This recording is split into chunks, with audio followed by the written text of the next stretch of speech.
Bazball గత వారం రోజులుగా క్రికెట్ వర్గాల్లో బాగా వినిపిస్తున్న పదం. భారత పర్యటనకు వచ్చిన ఇంగ్లాండ్ ఈ ఫార్ములాను ప్రయోగిస్తుందా లేదా అనేది చర్చనీయాంశంగా మారింది. వాళ్ళ సొంత గడ్డ మీద ఇది సక్సెస్ అయింది. కానీ స్పిన్కు స్వర్గధామం లాంటి ఇండియన్ టర్నింగ్ ట్రాక్స్పై బజ్బాల్ క్రికెట్ ఆడితే ఇంగ్లాండ్కే నష్టమని చాలామంది ఎక్స్పర్ట్స్ అన్నారు. అయితే ఆ దేశ మాజీలు ప్రస్తుత జట్టులోని కొందరు ప్లేయర్లు మాత్రం తాము ఇదే ఫార్ములాతో ఆడతామని మొండుపట్టు పట్టారు. ఇవాళ హైదరాబాద్ వేదికగా జరిగిన తొలి టెస్టులో అదే అస్త్రాన్ని ప్రయోగించారు. కానీ టీమిండియా స్పిన్నర్ల ముందు బజ్బాల్ తుస్సుమంది. రవిచంద్రన్ అశ్విన్, రవీంద్ర జడేజా, అక్షర్ పటేల్ దెబ్బకు ఇంగ్లాండ్ 246 పరుగులకి చాప చుట్టేసింది. స్పిన్నర్లతో పాటు పేసర్ జస్ప్రీత్ బుమ్రా కూడా ఆకట్టుకున్నాడు. ఓ కిల్లింగ్ డెలివరీతో ప్రత్యర్థి జట్టు కెప్టెన్ బెన్ స్టోక్స్ను పెవిలియన్ దారి పట్టించాడు.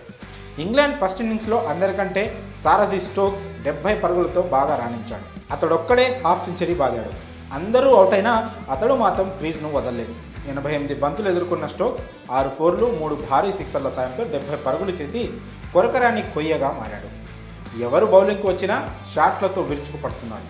దీంతో బుమ్రా చేతికి బంతినిచ్చాడు భారత కెప్టెన్ రోహిత్ శర్మ. ఇది అద్భుతంగా వర్కౌట్ అయింది. హిట్టింగ్కు పోయి బుమ్రా వలలో చిక్కాడు స్టోక్స్.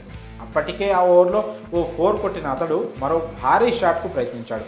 ముందుకొచ్చి ఆడదామనుకొని క్రీజ్ను వీడాడు. అయితే బుమ్రా వేసిన బాల్ లెగ్ స్టంప్లో పడి అవుట్ స్వింగ్ అయి మిడ్ వికెట్ను గిరాటేసింది. సరిగ్గా టాప్ ఆఫ్ ది స్టంప్ను బాల్ ముద్దాడింది. దీంతో స్టోక్స్ షాక్ అయ్యాడు. కిల్లింగ్ డెలివరీని ఎదుర్కోవడంలో ఫెయిల్ అవడంతో చేతులెత్తేశాడు. అలా బౌలింగ్ వేస్తే ఎలా ఆడాలంటూ ఎక్స్ప్రెషన్ ఇచ్చాడు. అయితే బుమ్రా మాత్రం తనదైన శైలిలో 2 చేతుల్ని పైకి లేపి నవ్వుతూ సింపుల్గా సెలబ్రేట్ చేసుకున్నాడు.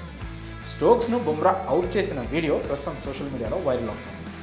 ఇది చూసిన ఫ్యాన్స్ బుమ్రా దెబ్బకు ఎంత తోపు బ్యాటర్ అయినా తోక ముడవాల్సిందేనని చెప్తున్నారు.